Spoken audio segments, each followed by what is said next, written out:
Hello, guys and girls. This is the first episode of the Prepared Pod. My name is Phil Hesketh, co-owner of Prepared Programming and the Prepared brand. And I'm joined by Peter White, who's going to be the sort of co-host, or probably a bit more of a lead. He's going to ask all the questions, and I'm going to try and say some smart stuff along the way. But joined by Peter, he's going to introduce himself. Yeah, thanks. I host. Well, you put yourself as owner of Prepared, so I'll say I'm the owner of Coffee Pods and Pods. Yeah, you got to make yourself sound a bit more smart. Yeah, I'm the CEO, CFO. So basically, Phil asked me to come on board on this and ask, like he said, just ask questions and keep it. We both kind of acknowledged it's easier to talk to someone rather than just talk to a laptop screen or whatever. So hopefully you'll get some good content of how the programming works from Prepared, and then some tips and tricks on recovering and how to build up to competitions and stuff. So I suppose like the most recent thing that's happened is quarterfinals. So I thought a good idea to start off might be to go through the 5 tests, as Castro called them, and maybe just chat about, because I think there was some interesting things that were done and maybe some unexpected things that were done. And I suppose if we just go through them numerically, so test 1 was the strict handstand push-ups, dumbbell hang cleans, 50 doubles, 3 rounds of that, then 1 minute rest, and then kipping handstand push-ups, dumbbell shoulder overhead, and then double unders again. The first question I had was like, so this is the second time he's put in like an imposed rest. He did in the open as well, and he's done it a few times recently as well. Like, what's the significance of that? Is that like, is it baiting people to like go too hard in the first part almost? Yeah, I mean, I really like it. I think like interval training is a very, very common style of training, but then, interval competition, it pushes you as hard as you can go. And like you said, it adds that little bit of uncertainty, like, how hard can you push in those first 3 rounds? You saw it in the open when you had the rest periods. And that was a trap, because in that one, they got progressively more difficult leading into that the bar muscle up set, and that rest it tricked you into wanting to go harder. It's a false positive, really, because you're like, oh, I got a minute rest coming up, and then before you know it, your rest starts, and it's like, right, 10 seconds, like, what? I'm not ready. And it's just a different way it's just making your tool box, your tool bag of training styles, it just needs to be broader, because we're moving away now. The open used to be literally only AMRAPs. It was just AMRAP, and that's what you expected. And then they introduced for time, I think that was in 2015, they introduced the first for time. I think that was the rowing and thrusters was the first one, maybe, or maybe it was the burpees and thrusters. But then they introduced a new style. Okay, and all of a sudden you got to start thinking a little bit more before the open. Okay, I also need to be doing for a time, because that is a different mentality than an AMRAP. And now you've got the interval. I think that was first used, I want to say 2018, 2019, when it was the burpees, bar muscle ups, burpees snatch. I think that was the first time it was used. And then it's been dropped in twice already this year. So obviously, Dave Castro likes it, and CrossFit like it. So you need to now be training that as an additional sort of competitive training style going into the open, going into qualifiers. So I really like that they've carried on using that style with the intervals. Yeah, I did. So I can't do handstand push-ups unless there's like a 30-inch box under my head.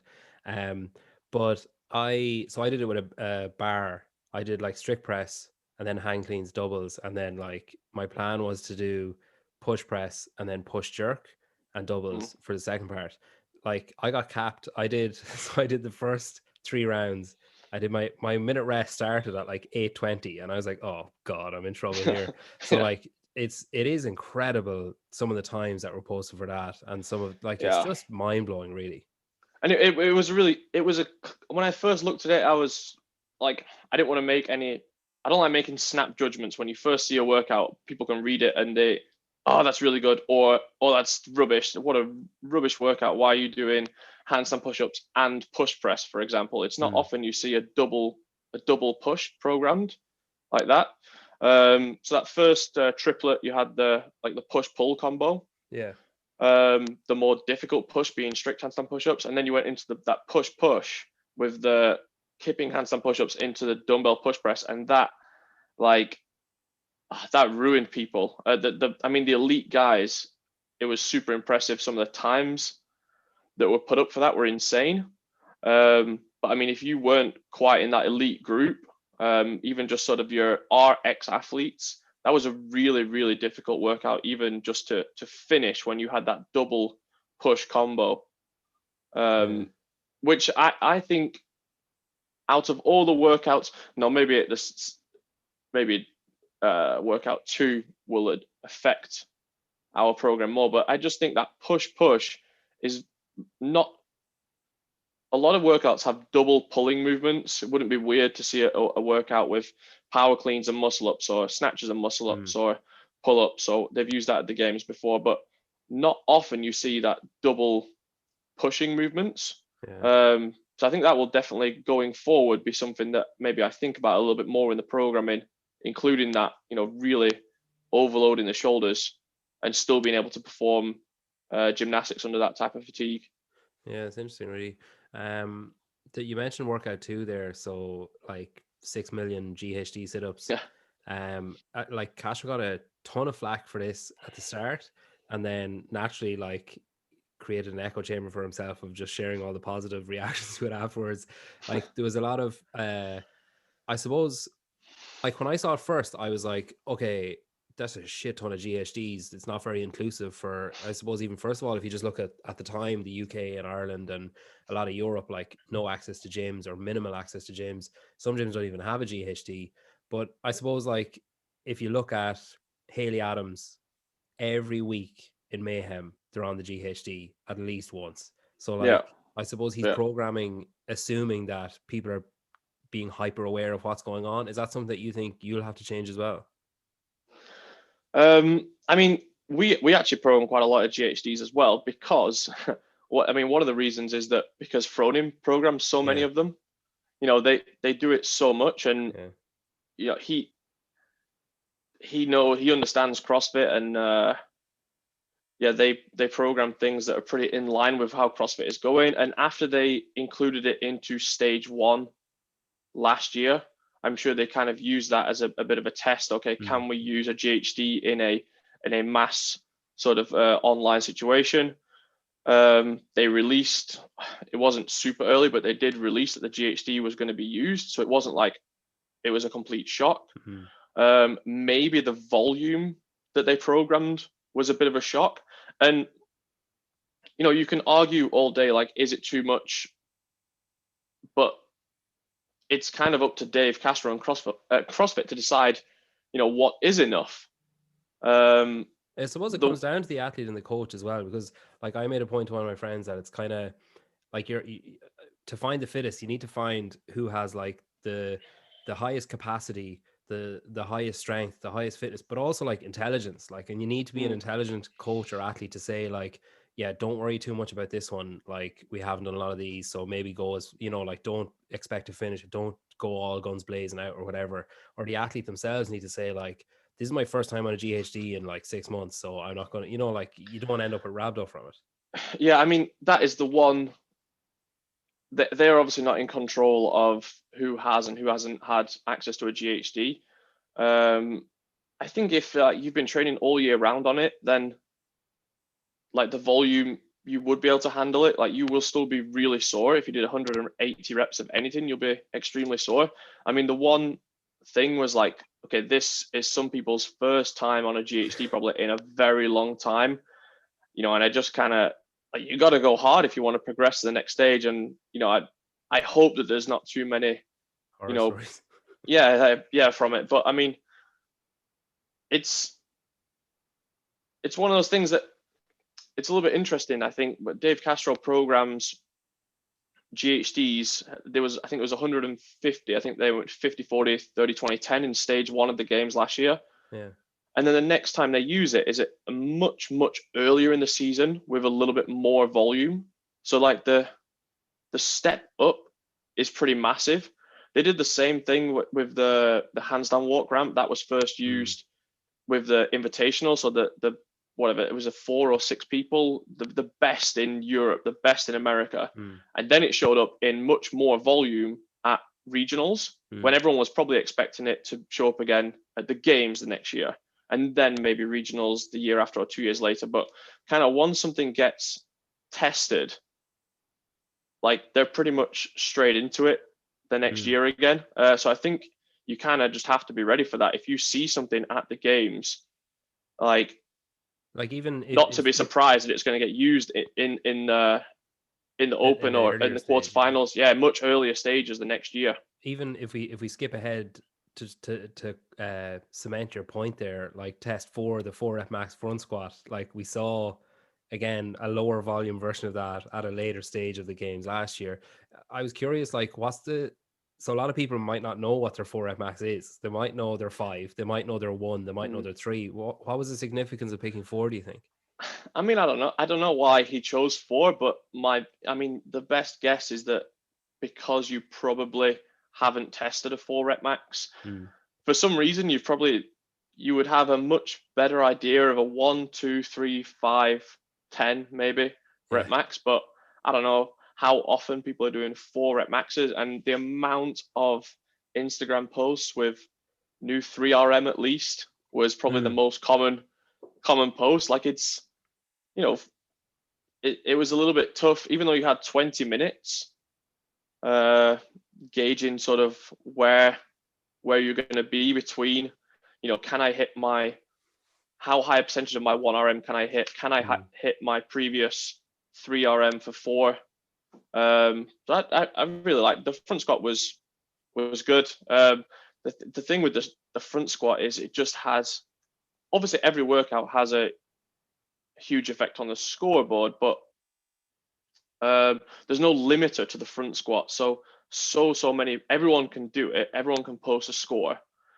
So like you see some numbers are just crazy. Like putting up a 140 or a 150 triple for 4 front squat, you would be so low down on a leaderboard. Loads of the elite people. I saw like Tim Poulsen put up his score and then like the leaderboard, and he was just like, what? Like it was mind-boggling. Just insane. And I mean, like, yeah, the if you are 20, 30 kilos behind the top guys, like you're gonna get so battered when it's just a front squat, as opposed to something else directly into that front squat, and then everything levels out. You saw with the clean and jerk in the complex in the Open, like the scores were so much closer and so much lower than you would have expected. Whereas some of these front squat scores, the amount of like guys that can front squat more than 170 for 4 is insane. Like the standard is so high. Like I was probably most shocked by that workout actually. Like the level of strength is increasing, so it's super high. Yeah, I think I was texting. I must have sent about 40 scores of that workout over the weekend. That one and the snatch one, where I was just like, "You won't believe this one," and I send a score, and then I find a higher squat, and I'm like, "You won't believe this one." Yeah, I mean the snatch one was like, when I saw that, I was like, especially because we'd already had, by the time the first 2 days of scores had come in, and every single workout you can guess a time, and there's always a bunch of people that just absolutely destroy it. Like the GHD one, some of the times on that were just insane. And I said to Mia straight away, like, I think people are going to be like right around that 2 minute mark. And we were like, no, surely not 2 minutes for moving that 185 bar like that. And yeah, there was a bunch of people right around there. But it comes back to that capacity that you're talking about with the 4 rep max, where it's like, holy shit, I didn't realize people would be able to put up those kind of numbers. And it's the same. It's where that heavy bar for the snatch is just someone's minimus, where they just know they can walk in and do it no problem and hold on for the full 963. Yeah, and I mean 185 for guys. and the 135 for girls is not like, I don't think that would get put into the heavy bracket anymore. Whereas 5 years ago, that would definitely be put into the heavy bracket of workouts. Like this would go into moderate load and pretty low skill, like burpee box jumps. I think probably the biggest part of that workout was for the girls doing the 30-inch box jumps. I'd be curious to know. I'd be curious to know why it was programmed the same for guys and girls. If just the reasoning being going down to 24-inch for the ladies would have been maybe too easy. I don't know, for the elite girls. That's why they maybe that's why it was the same. But that was interesting that they programmed the same for guys and girls there. We skipped one there, number 3. So that the 120 wall was and 120 calorie row, and I think that was the only one I could. That was the only one I did. Everybody expected wall balls and rower because like it's just a staple of the open, and then when we didn't have the rower in the open, it was like, oh well, it's obviously going to be in the next stage. I think like maybe it probably shouldn't have surprised me, but when I saw just the sheer volume of people going like, oh yeah, 120 unbroken grand, I was like, holy crap, like that capacity again is just so much higher every year than you expect it to be. Like I remember on the other show I interviewed Justin Medeiros, and he was like, oh, I do 150 wall balls unbroken, like, 3 or 4 times a year or whatever, just to see how fast I can do them and stuff. And I was like floored by it. But then you see a workout like this come up and you're like, oh, okay, like they're obviously expecting this kind of thing is going to happen. I mean, I programmed Karen the 150 wall balls, so maybe it was a little while ago, but programmed that, and so many people on our program just that are probably considered RX, not elite athletes, can do that unbroken now. Like I think 150 wall balls, like it's not that hard a test anymore. So the 100 that test really was okay.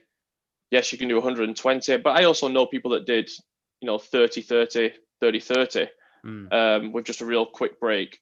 But how fast can you then transition onto the rowing machine and get that pace? Like that workout was all about the rowing. If you had decent wall ball capacity, like then it was a rowing workout. Like some of the paces, like did you watch Travis Mayer, his video? They put up their video, like, oh man, that was insane. Crazy. I think he redeemed himself last year because I think the row workout in stage 1 was one that I was like, oh, Tim Poulsen or Travis Mayer should be close to winning this workout, and they were a bit off the pace on it, so I think it was good. Which one was that? The 1K row. 1K row last year. Yeah. So yeah, and I like Travis. He seems like a cool guy. I think like overall then the test, like one of the things that I found most interesting about it was you assume like when the workouts come out that it's like, okay, well, test 1 and test 2 are due tomorrow, so I better do those first. But like straight away, people are like, right, front squat, that's gonna, like, I need to get that out of the way because I'm not doing that after my core is gone from GHDs or after my legs are gone from wall balls and rower. So like that for me was one of my favorite bits of like who's done what when, and like, that I think I saw quite a few people posting like they'd done 4 out of the 5 on the first day, because I think for most people it was all about how much can I get done before having to do all those GHDs and pistols. Like I don't know how many people did do the wall balls before that pistol workout. I 100% would have wanted to do that. Whether I actually would have, I'm not sure, because pistols, then having to do pistols after the fatigue of doing the rowing and wall balls. But I think almost everyone will have done the front squat on the first day to get that, maybe the front squat, then test 1, then test 2, probably started your second day. This is kind of on a European schedule, not the American, but started the second day probably with the snatch. Had 1 go at that, done the wall ball 1 later that day, and then repeat the snatch if needed. Because again, that was one where if you look at the scores, the snatch one that was very, very close. So I think a repeat on that, you're not going to repeat the GHD one because, like, obviously it's insane volume, but also there's easy in a 20-minute AMRAP, or a 20-minute cap, there's going to be separation, and with so many reps. But with the 1 second snatch is giving one, you a lot with the yeah, snatch. definitely, and that was like, the bubble athletes had to make a push to get into the top, and vice versa, people not wanting to drop out. But I think, like, overall, I thought the quarter this is the first time we've had it, right? So you can't really say, there's nothing to compare it to. So it's really interesting to see how the season is developing this year, because hopefully this is now the season for the next 10 years. It'd be really nice if we can get a structure, like we used to have. We had a structure, and okay, maybe there was a few minor changes. The regional boundaries changed a little bit, the amount of people changed a little bit, but essentially the season was set, and you knew you could plan out the next 2 or 3.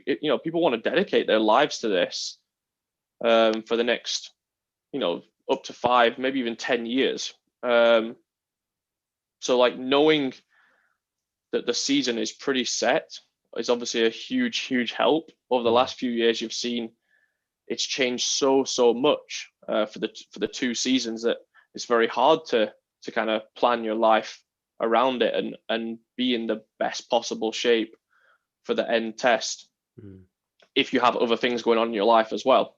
So I actually thought that, I thought the quarterfinals was really cool. I thought it was a great addition to the season.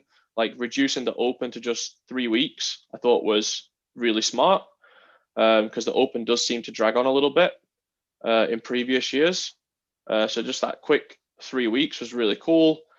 And then allowing so many more people to have a continuation of their season, because for the most part, in previous years, if you didn't get past the Open, so being like the 0.1, 0.2% in your region, then okay, it's done, and the CrossFit season is over for you. Obviously, there's plenty of other things to do, but this is now really cool because it gives people that extra, to get up to 10%, and it's a very achievable goal for a lot of people, because 10% is it's a huge amount.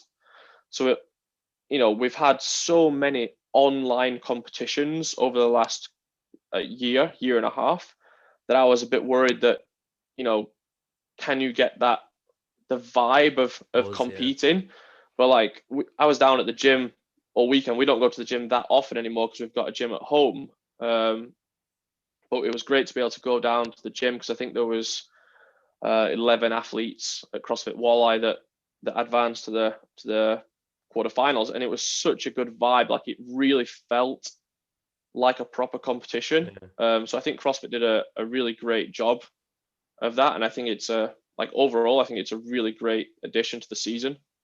Yeah, I think even Rosa, when they first announced the changes, he was like, "Well, I'm sick of being really good, but still not being good enough to move on," and it gives an extra opportunity to be like, I suppose, just to get that feeling of like what it's like to be part of that like elite group, even if you're kind of, just sneaking in by the skin of your teeth. Like, you still get to experience it and know what it's like, and even if you're coming whatever 300 and whatever in Europe, that's still, you've earned that, like, and it's it's something that you should be proud of as well. Yeah, and I like that you said that, like, you've earned it. Like, I had a bit of a talk with people. A lot of questions was like, should I even sign up? I got to pay the money, and it's going to be super hard, and I'm not good enough to get to the next stage, so why should I bother? And it's like, because you've earned the chance to do it. Like, that's the great thing about the sport. Like, you earn the chance to advance, and then test yourself against like the best athletes, see where you are. It's much easier to make, sort of analyze yourself and make goals, and to even decide if competing is your thing. Like, you have to go and compete to decide if you like it or not. I don't like it when you have this opportunity to compete and people say, nah, I'll wait till next year. I'll wait till next year till I'm better.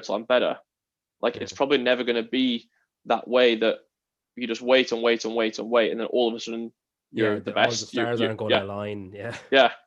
Like, the other people you're against are also training hard. So, like, get involved, see where you end up on the leaderboard, and like enjoy your name being on that leaderboard, because it's a nice feeling to see it on there.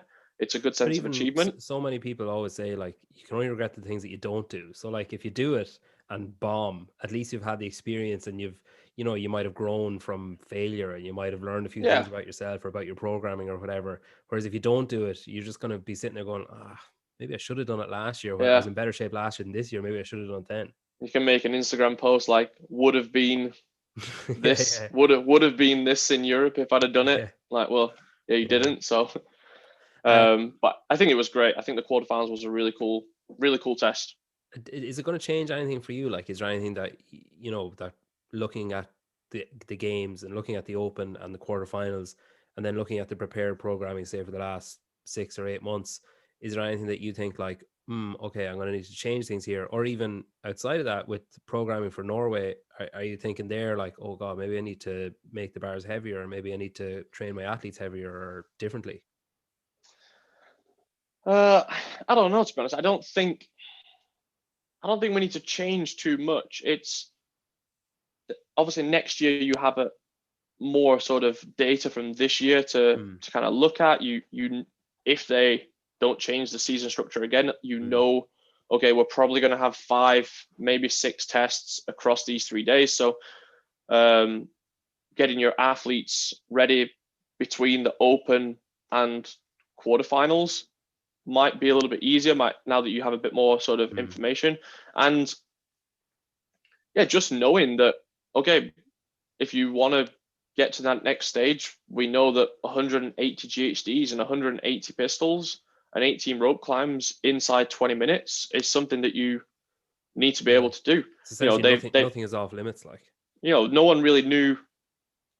You said something a little bit earlier that it wasn't inclusive, but no one knew if they were going to do that. They tried in the Open. I guess they made the first 2 tests pretty inclusive. The third test of the Open was not super inclusive because obviously it had that high skill element, but that was probably important. Um, but then we know that, okay, the quarters is definitely not designed in an inclusive way.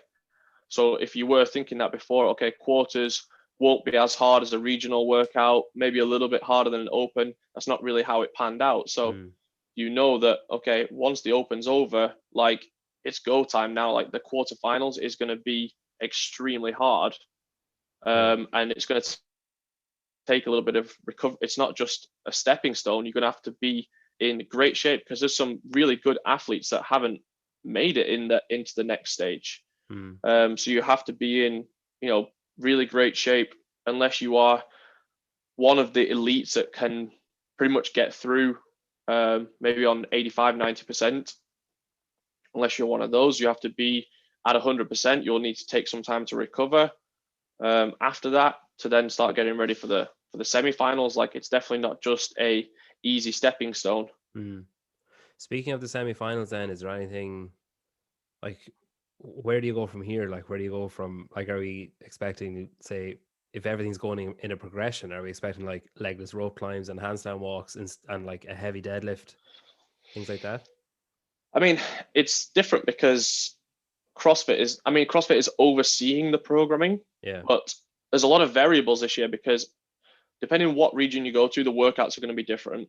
yeah, And that could be heavy. That could be heavily influenced by maybe the environment of where you are, whether they take you outdoors. I don't know what CrossFit's restrictions yeah. are I going to think I be think on. they've given them a list of, like, say, modalities to be tested or whatever. So they've given them time domains and they've given them Yeah, like equipment that they have to use.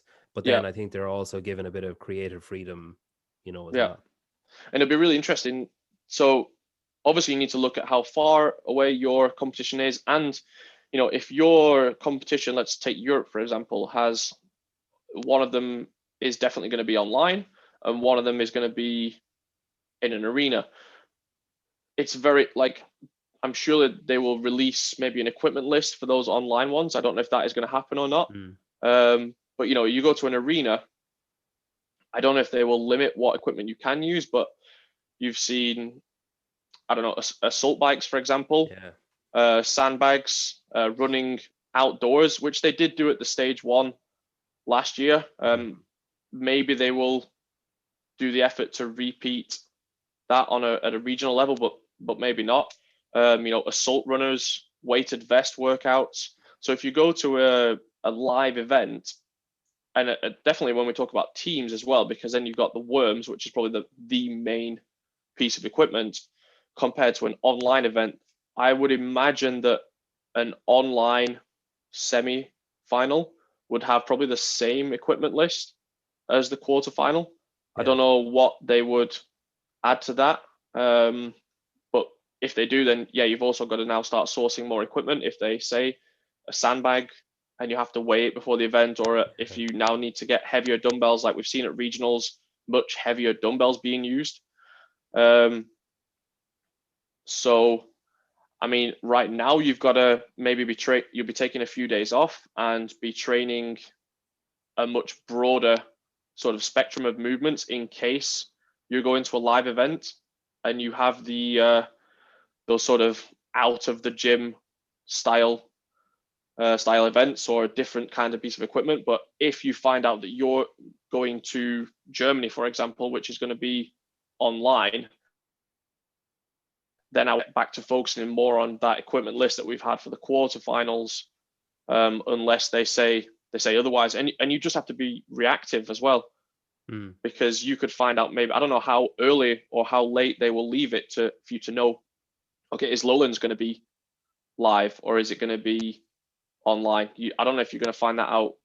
They must have a minimum time window, because people like surely now, like I'm super organized. Like I would want my I would be booking my tickets and my hotel and everything like as soon as possible. So yeah, it's even fingers strange though. I think that they've said they still haven't told people how to, like, where to go or whatever. So I think I heard that they were just kind of saying like, oh, originally they just said like, oh, you can pick, and it's like, oh, yeah, geez, that's not a very good idea. Like, I mean, half the field is going to be pissed off if everybody's gumming for a live competition and they miss out.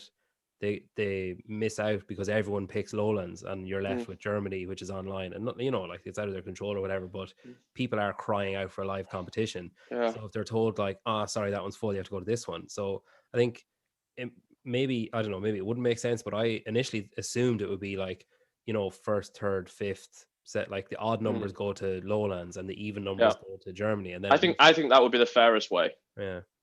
To do it like that. But honestly, like if you get to choose, it's a tough decision now between, I mean, everyone says, okay, I want to be at a live event. I perform so much better at a live event.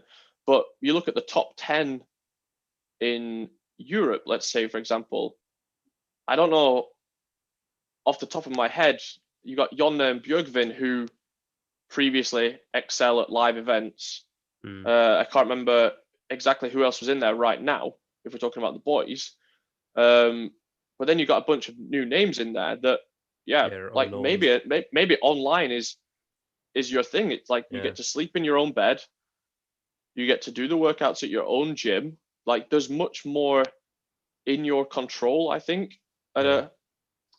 Yes and no. Like there's different things that are in your control. Like going to live events. Like I've been to live events before where it's even stressful finding a good supermarket. Like where am I going to get really good food from? Like, or you get a hotel and it's like, my bed sucks. Like you don't get a good night's sleep. There's no AC. You know, if you're somewhere hot, like there's, but then as well, if you pick Germany, the rug can't be pulled out from under you. So it's not as if, you know, you pick Lowlands and then in 3 weeks time they're like, oh, actually we have to move that online, and then it's like, oh crap, like I have to change everything. Whereas there is that element of it's one less unknown that you have to plan for, to be like, well, I'm definitely going to be at home. Okay, so you mentioned there about people who are finished the quarterfinals and looking at semifinals, about maybe taking a few days off and then thinking about equipment if they're online or whatever, and maybe attacking a broader spectrum of stuff, I guess. What about people whose you know, proper season, we'll say, is over now and they're looking at more local competitions or just improving themselves for next year? What type of time frame would you be looking at there for recovery and stuff? I mean, it's very hard to say like a set amount of days. I think personally after that weekend of tests, you've gone hard on those 5 workouts, I'd be looking at maybe like a week to 2 weeks off. And that doesn't mean like not going to the gym for 2 weeks, but like maybe you take 1 or 2 days away from the gym, or maybe a little bit longer. You can maybe get some fitness in a different way. like if you've got a hobby or a sport that you like to play, or just, getting outdoors, bike ride, long walks with a dog or whatever, just relax and take that stress off from the gym for a few days. And then when you go back into the gym, rather than getting straight back into your structure of like, okay, I have to do strength and then I have to do this and I have to do this, like just kind of look at your program, take the bits that you want to do, like your favorite bits. Like now is the time, just one time of year to cherry pick. Yeah, just cherry pick, do the things. If you saw something on Instagram and it looks really fun, the partner workout looks really fun, or you and your mate just want to come up with a workout, adapt one of our workouts into a partner version, something like that. Do loads of just GHDs, something. Yeah, yeah, just repeat all the quarterfinal workouts, but heavier, weighted vest, and just use the time just to relax. Make sure you still have the enjoyment of training, because sometimes that can get forgotten when you compete. Especially after something like that, where there might be a bit of an emotional dip, or you've been emotionally drained as well as everything else. Yeah, and I mean, it's always going to be ups and downs through that weekend. Some things I'm sure you probably excelled at, and some things maybe underperformed. And it's very easy to be like, oh, tomorrow my back squat cycle starts. Like I got to get stronger. But the stress of that weekend, going straight back into training, you can burn out, mentally and physically pretty quickly. So I would just take a step back, enjoy yourself for a week, make sure you've got that enjoyment in training, and build in the fire to like, okay, now I want to get back to the gym next week or the week after, and I've got these things to work on. Like you've got some time to self-analyze, or I got people just messaging in, and let's help you with set some goals, what your structure of training is going to look like when you get back into the gym, and come up with some positive quantifiable goals that you can start working on. Just start short term, because in the current state of things, it's hard to make too long-term plans. You don't know when the competitions are going to open up again, or what's going on there. Just some short-term goals that are completely within your control. So not comparing. I think a bad goal after something like this is, okay, now I want to finish. A good goal is, I want to improve my clean and jerk by 10 kilos.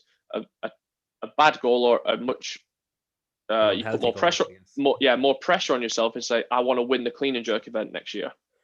Because that is out of your control how strong everyone else gets. But you can control a lot more how much you add on to that clean and jerk yourself. And by doing that, you probably will finish much higher on the leaderboard. But I find it a little bit unhealthy to, straight after an event like this, to be putting pressure on yourself for a leaderboard placing.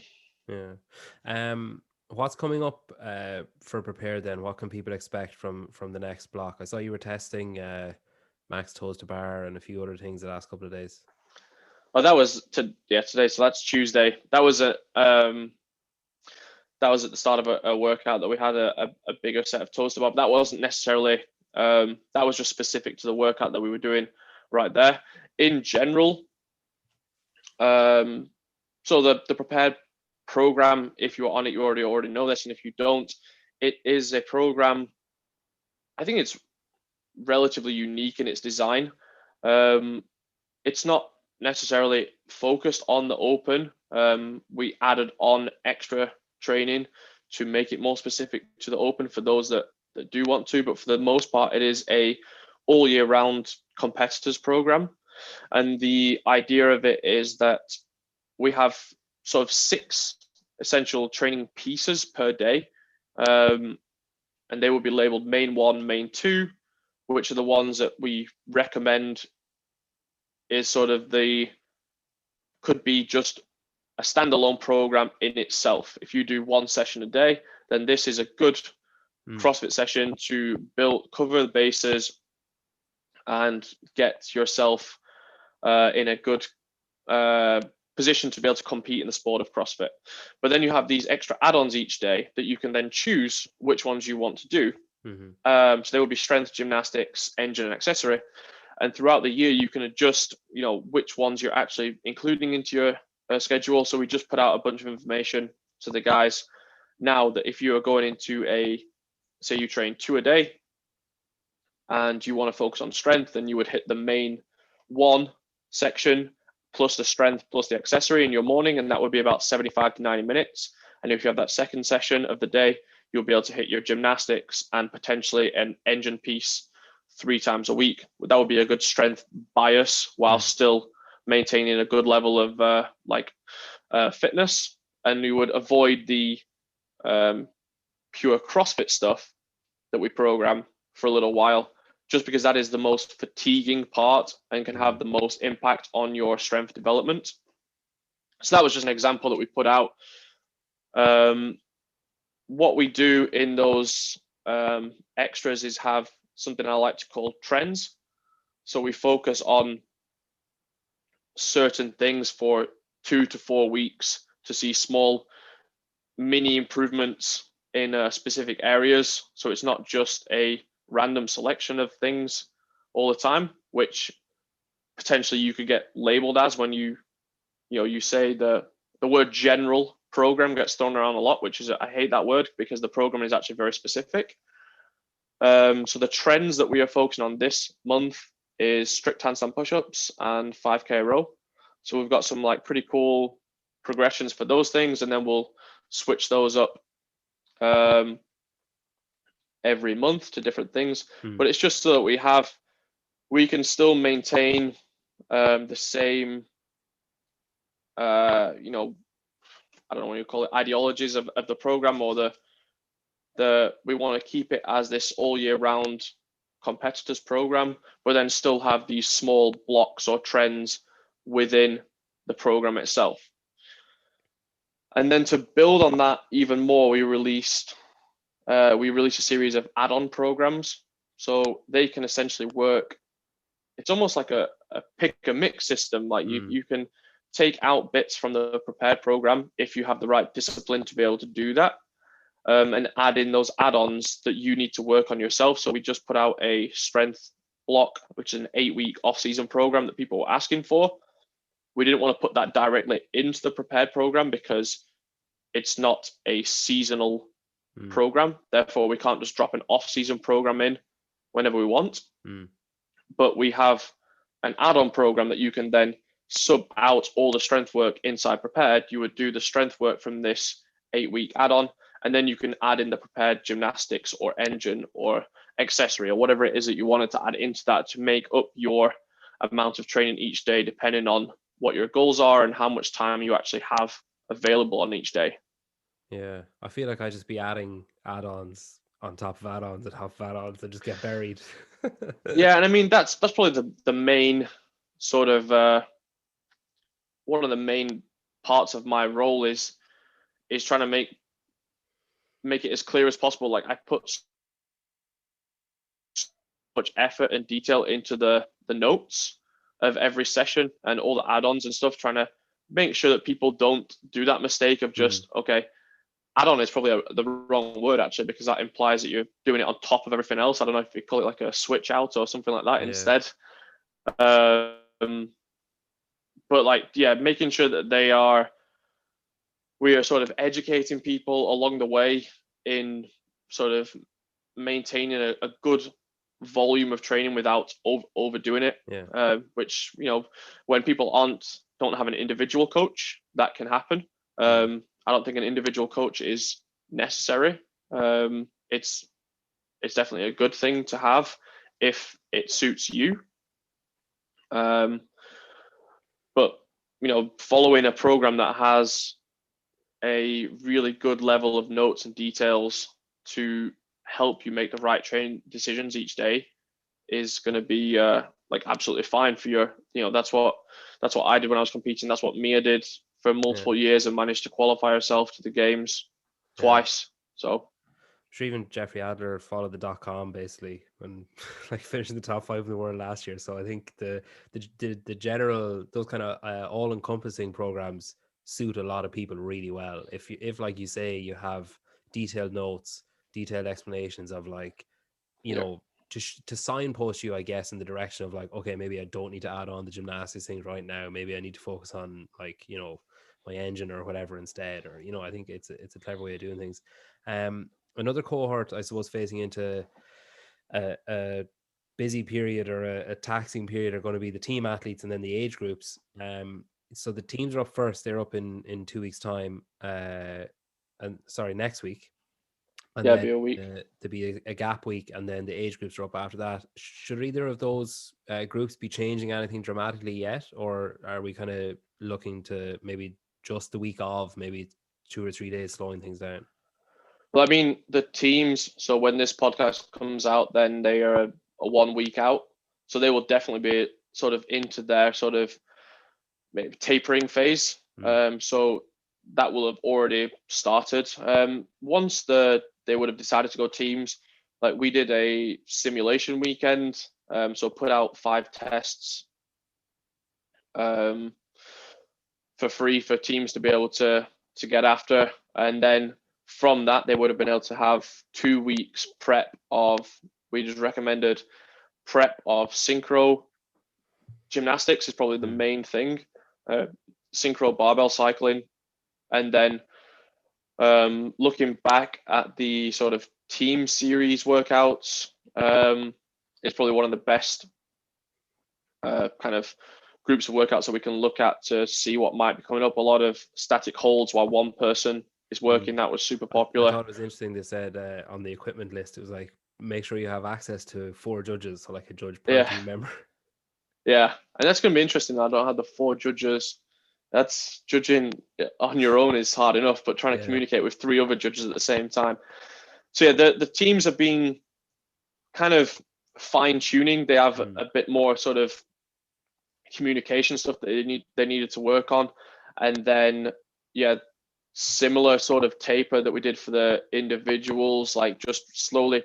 And that's also something that is very individual to each person, but for most people, just a general and slow reduction in volume, maintaining some good levels of intensity, but slowly reducing the volume of your training days leading into the competition, taking a few extra rest days, spending some more time on body maintenance, body work, so that you are fired up and ready to go, but not, let's say, if you know, when you take too much time off, you start to feel a bit sluggish and lazy. So still trying to keep things sharp, but not overworked and fatigued.